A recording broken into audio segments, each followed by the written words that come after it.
cette deuxième vidéo. Aujourd'hui, je suis toute seule. Je pense que ça va avancer beaucoup moins vite qu'avec toute la team Bulldozer. Donc là, je fais la team solitaire, quoi. Je vais essayer aujourd'hui de décoller du papier peint, donc ça va être un peu un test, voir si a priori ça se décolle bien ou pas.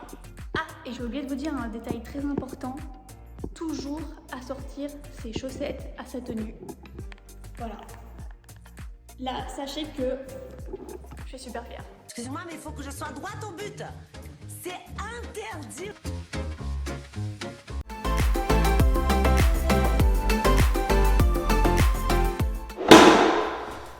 Je vais commencer par ce mur, je pense, parce qu'il me plaît bien. Il n'est pas trop grand, il n'est pas trop petit. Il a l'air sympa.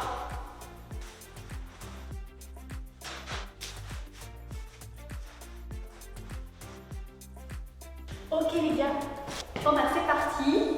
J'ai deux bacs d'eau. Un bac classique, donc 5 litres d'eau et 125 ml de produit. Un outil pour asperger l'eau sur le mur. Après, j'ai des raclettes et des éponges. Je pense qu'il ne faut pas être trop pressé quand on fait du papier peint. Il faut bien mettre de l'eau et attendre surtout. À mon avis. Je vous cache pas que décoller le papier peint est une activité assez rébarbative. Mais bon, faut bien le faire. Et c'est à la portée de tout le monde. Moi, j'ai arrosé le mur un max. Il était plus arrosé qu'une troisième mi-temps de rugby, si vous voulez une petite comparaison. D'ailleurs, vive la SM! Et après, j'ai essayé de décoller le lait avec délicatesse, hein. Vous y allez pas comme des gros bourrins. Et ça fonctionnait pas trop mal. C'était juste long. Très long. Aussi long que la carrière de Michel Drucker, c'est dire.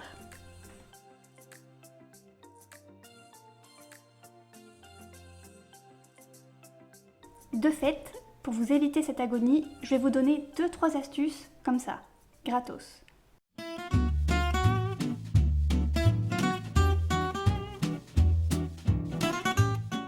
Premièrement, toujours célébrer ses victoires avec une petite danse après chaque pan de papier durement décollé. Après, vous n'êtes pas obligé de danser aussi bien que moi. Deuxièmement, surtout restez calme et gardez votre sang-froid. Mais c'est pas possible! C'est quoi ce papier peint là? C'est avec des lamelles! Mais tu te fous de moi? Tu te fous? Enfin, tenez-vous-en au plan initial. Je vais peut-être changer un petit peu de technique. Je vais essayer de décoller le papier peint sans le mouiller et après ce qui reste accroché, là j'imbibe quoi.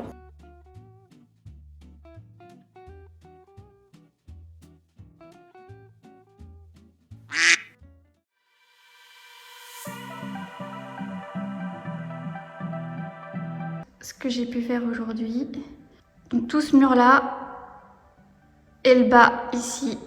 Bonjour à tous, une nouvelle journée à Clermont-Ferrand. Donc aujourd'hui la team solitaire est ultra motivée. Voilà, hier j'ai pas fait grand chose franchement, j'ai juste fait le petit bout de mur. Mais là aujourd'hui je vais vraiment essayer de me donner un max. J'aimerais bien faire vraiment au minimum tout ce qu'il y a derrière moi. Tout l'arc en fait, tout l'arc jusqu'à la cheminée.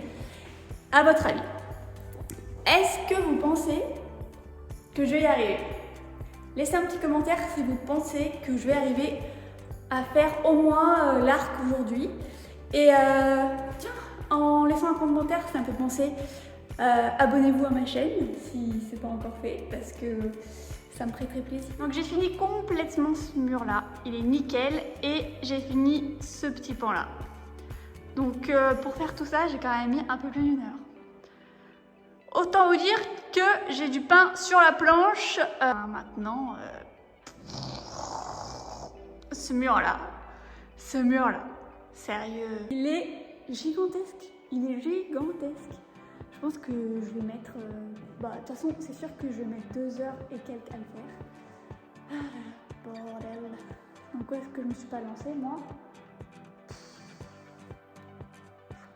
Alors les gars, est-ce que vous pensez que j'ai fini?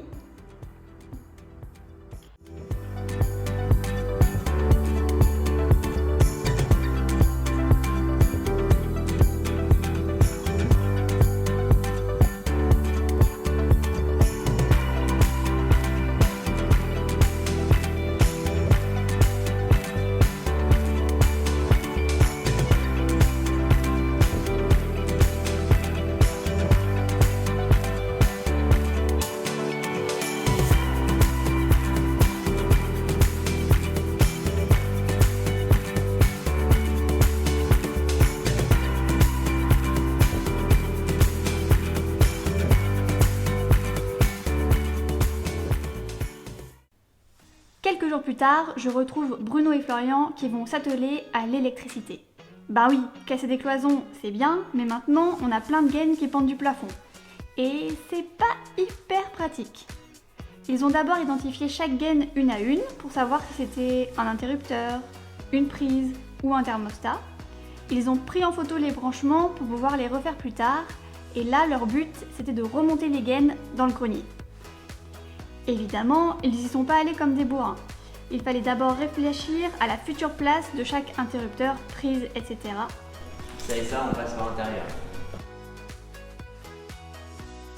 Ça, ce qu'on va faire, c'est qu'on va switcher, on va prendre cet interrupteur-là et qu'on va mettre 7 connecteurs sur cet interrupteur-là. Ils ont aussi vérifié si on ne pouvait pas se passer de certaines gaines. Typiquement, on avait 3 interrupteurs pour l'entrée dans un rayon de 4 mètres carrés. On s'est dit qu'on allait en dégager un. Oui, je sais, on est des oufs. Une fois l'identification des gaines terminée, Florian est allé au grenier.